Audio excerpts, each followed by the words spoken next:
ঐতিহাসিক সোহরাওয়ার্দী উদ্যান, এখানে আজ এক ইতিহাস রচিত হতে যাচ্ছে। এই ইতিহাস সারা বিশ্ব থেকে দেখা যাচ্ছে এবং সারা বিশ্ব দেখতে পাবে আজকে ফিলিস্তিনের পক্ষে সারা বাংলাদেশের লাখ লাখ সে এখনই এই মাঠের মধ্যে আমাদের সবচেয়ে জনপ্রিয় মুখ মুফতি আজহারি আমরা দেখতে পাচ্ছি। মিজানুর রহমান আজহারি চলে এসেছেন এই মাঠে এবং তাকে স্লোগানে স্লোগানে মুখরিত করে স্বাগত জানাচ্ছেন। এবং শুধু মিজানুর রহমান আজহারি নয়, আজকে এখানে জমায়েত হয়েছে বাংলাদেশের পরিচিত মুখ সমস্ত আলেম ওলামা, এমনকি আজকে এখানে জমায়েত হয়েছেন, একত্রিত হয়েছেন, আমাদেরকে এখানে ইনস্ট্রাকশন দেওয়ার জন্য একত্রিত হয়েছেন মুফতি আব্দুল মালেক সাহেব, যিনি জাতীয় মসজিদের খতিব। আজকের এই গণজমায়েত সারা বিশ্ব থেকে মানুষ দেখতে পাবে।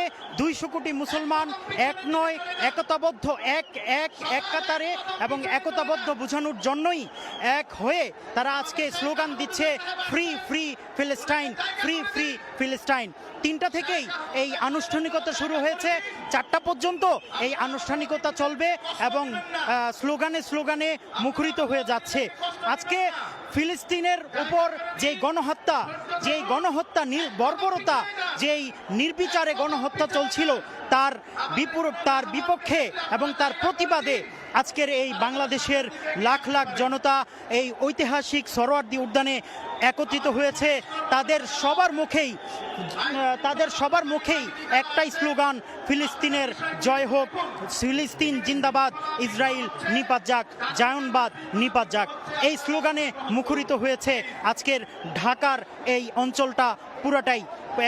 আমাদের জানা মতে এই ঢাকার এই সোহরাওয়ার্দী উদ্যানের যতগুলো পয়েন্ট আছে সবগুলো পয়েন্ট ইতিমধ্যে লোকারণ্য হয়ে গিয়েছে।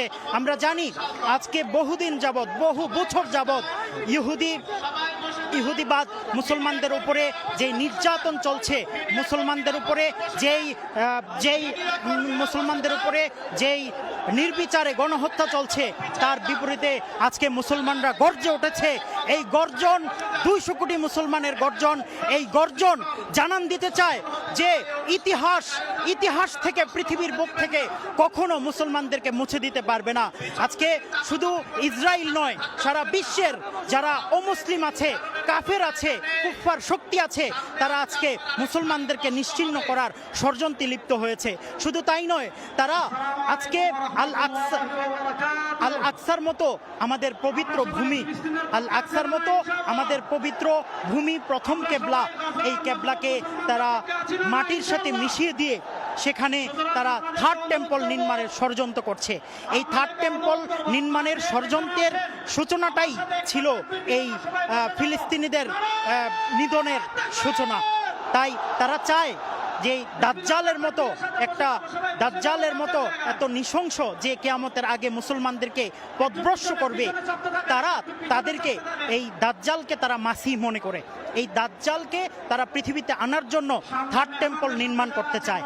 এই থার্ড টেম্পল নির্মাণের মধ্য দিয়ে তারা আল আকসাকে ভেঙে গুঁড়িয়ে দিতে চায়। আর সেই জন্যই আজকের এই গণহত্যা। এই গণহত্যার পিছনে শুধু ইসরায়েল নয়, সারা বিশ্বের কুফুর শক্তি একতাবদ্ধ হয়েছে। আজকে সারা বাংলাদেশ থেকে, শুধু ঢাকা নয়, সারা বাংলাদেশের সবচেয়ে গুরুত্বপূর্ণ যেই মেহমান, সবচেয়ে গুরুত্বপূর্ণ আলেম ওলামা এখানে একত্রিত হয়েছেন। 3টা থেকে আনুষ্ঠানিকতা শুরু হয়েছে, 4টা পর্যন্ত এখানে গণজমায়েত থাকবে এবং মার্চ ফর গাজা এই শিরোনামে লাখ লাখ মানুষ নারায়ে তাকবীর, আল্লাহু আকবারে মুখরিত করেছে এই আজকের সোহরাওয়ার্দী উদ্যান। আজকে আকাশ বাতাস প্রকম্পিত করে জানান দিতে চায় যে বিশ্বের কুফর শক্তি যারা মুসলমানকে নিশ্চিহ্ন করে দিতে চায়, তারা আজকে জানুক যে আল মুসলিমু আখুল মুসলিম, মুসলমানের ভাই। এক জায়গায় যদি তারা ক্ষতিগ্রস্ত হয়, সারা বিশ্বের মুসলমান গর্জে ওঠে, তাদের পক্ষে কথা বলে। এই জিনিসটাই আজকে তারা জানান দিতে এই সোহরাওয়ার্দী উদ্যানের ইতিহাস রচনা করতে একত্রিত হয়েছে। আজকে এই ঐতিহাসিক গণজমায়েত, অভূতপূর্ব এই গণজমায়েতে শুধু ডক্টর মিজানুর রহমান আজহারি নয়, আরও বড় বড় ইনফ্লুয়েন্সার এখানে একত্রিত হয়েছেন। শায়েখ আহমদুল্লাহ সহ যারা বাংলাদেশের মিডিয়া ব্যক্তিত্ব তারা এখানে জমায়েত হয়েছেন। তারা মুসলমানদেরকে এবং যারা তাওহীদি জনতা এখানে আছেন তাদেরকে স্লোগানে স্লোগানে মুখরিত করে রাখছেন। নারায়ে তাকবীর, আল্লাহু আকবরে মুখরিত করছেন একদম পুরা জমায়েত। আজকে এই মার্চ ফর গাজায় লাখো লাখো জনতা সারা বাংলাদেশ থেকে একত্রিত হয়েছে। 200 কোটি মুসলমানের একতাবদ্ধতা, 200 কোটি মুসলমানের ঐক্য জানান দেওয়ার জন্যই আজকে তারা এখানে একত্রিত হয়েছে। তারা এখান থেকে বার্তা দিতে চায় যে সারা বিশ্বের মুসলমান সবাই একতাবদ্ধ।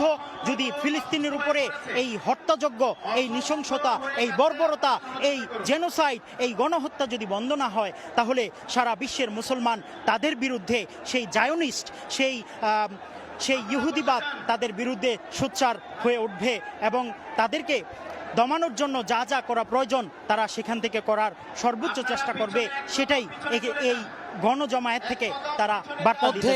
যে এখানকার যে আনুষ্ঠানিকতা, সেই আনুষ্ঠানিকতা শুরু হবে, অর্থাৎ যে ঘোষণাপত্র পাঠ করা হবে ফিলিস্তিনবাসীর জন্য, যাতে করে বিশ্ববাসীর কাছে এই যে বার্তা, সেই বার্তা পৌঁছে দেওয়া যায়। ইতিমধ্যে যে মূল যে অতিথিরা, বিশেষ করে বিভিন্ন রাজনৈতিক দলের নেতারা, বিভিন্ন সামাজিক সংগঠনের নেতারা, বিভিন্ন সাংস্কৃতিক সংগঠনের নেতৃবৃন্দ, পাশাপাশি সামাজিক যোগাযোগ মাধ্যমে যারা জনপ্রিয় মুখ রয়েছেন, যারা ইনফ্লুয়েন্সার রয়েছেন, যারা মোটিভেশনাল স্পিকার রয়েছেন, তারা মূলত ইতিমধ্যে চলে এসেছেন। আমরা যদি বলে থাকি যে বিশিষ্ট ইসলামী চিন্তাবিদ এবং বিশিষ্ট ইসলামী স্কলার মিজানুর রহমান আজহারি, বিশিষ্ট ইসলামী চিন্তাবিদ স্কলার মাওলানা আহমদুল্লাহ সহ যে সকল আলেম ওলামারা চলে এসেছেন, তারা সামনে বসে পড়েছেন। সামনে মূল মঞ্চের সামনে যেই চেয়ার রয়েছে সেই চেয়ারে তারা বসে পড়েছেন। পাশাপাশি বিএনপির আমরা কয়েকজন নেতাকর্মীকে দেখেছি এখানে। বিএনপির স্থায়ী কমিটির সদস্য সালাউদ্দিন আহমেদকে আমরা লক্ষ্য করেছি। জামাতের সহকারী সেক্রেটারি জেনারেল মিয়া গোলাম পরোয়ার রয়েছেন। এছাড়া ঢাকা দক্ষিণ জামাতের যে নেতা শফিকুল ইসলাম মাসুদ সহ দেলার হোসেন সাইদি সহ অন্যান্য যারা রয়েছেন তারাও কিন্তু এখানে, অন্যান্য দলের এবং এনসিপির যে নেতৃবৃন্দ, সেই নেতৃবৃন্দ কিন্তু এখানে উপস্থিত হয়েছেন। মধ্য কথা, এখানে আমরা মাওলানা মামুনুল হককে দেখতে পাচ্ছি এবং বিএনপির স্থায়ী কমিটির সদস্য সালাউদ্দিন আহমেদকে দেখা যাচ্ছে। পাশাপাশি বিভিন্ন যে রাজনৈতিক দলের নেতৃবৃন্দ রয়েছেন তারা কিন্তু সামনে আমন্ত্রিত যারা অতিথি রয়েছেন তারাও কিন্তু চলে এসেছেন ইতিমধ্যে। এবং আমরা বিভিন্ন ইসলামী স্কলারকে মাঠে নেমে বিভিন্নভাবে কিন্তু কাজ করতে দেখছি। মাওলানা আহমদুল্লাহকে আমরা তৎপরতা লক্ষ্য করছি, মাওলানা আহমদুল্লাহর তৎপরতা লক্ষ্য করছি যে তিনি বিভিন্ন শৃঙ্খলা এবং আয়োজনের যে কর্মসূচি বা কর্মসূচির যেই আয়োজন, সেই আয়োজন তিনি আসলে সুষ্ঠুভাবে বাস্তবায়ন করার জন্য বিভিন্ন রকমের যে তৎপরতা, সেই তৎপরতা চালাচ্ছেন, মাঠে নেমে তৎপরতা করছেন। কিছুক্ষণ আগে মাওলানা ইসলামী স্কলার মাওলানা মিজানুর রহমান আজহারি তিনি এখানে পৌঁছেছেন। যদিও তিনি গরমে কিছুটা অসুস্থ হয়ে পড়েছিলেন, তারপরে তাকে পর্যাপ্ত পরিমাণে বাতাস দেওয়ার পরেই, অর্থাৎ তাকে এয়ার সার্কুলেশন ঠিক করার পরেই তিনি আসলে কিছুটা সুস্থতা বোধ করেছেন এবং তিনি উঠে গিয়ে হেঁটে আসলে সামনে যে চেয়ার রয়েছে, অতিথিদের চেয়ার, সেই চেয়ারে তিনি বসেছেন। এছাড়া আমরা বিভিন্ন ইসলামী স্কলারকে দেখতে পাচ্ছি, বিভিন্ন আলেম ওলামাদের দেখতে পাচ্ছি। আমরা মাওলানা সাইফুল্লাহকে লক্ষ্য করছি যে মূল মঞ্চে যে আনাগোনা, মূল মঞ্চের যে তৎপরতা,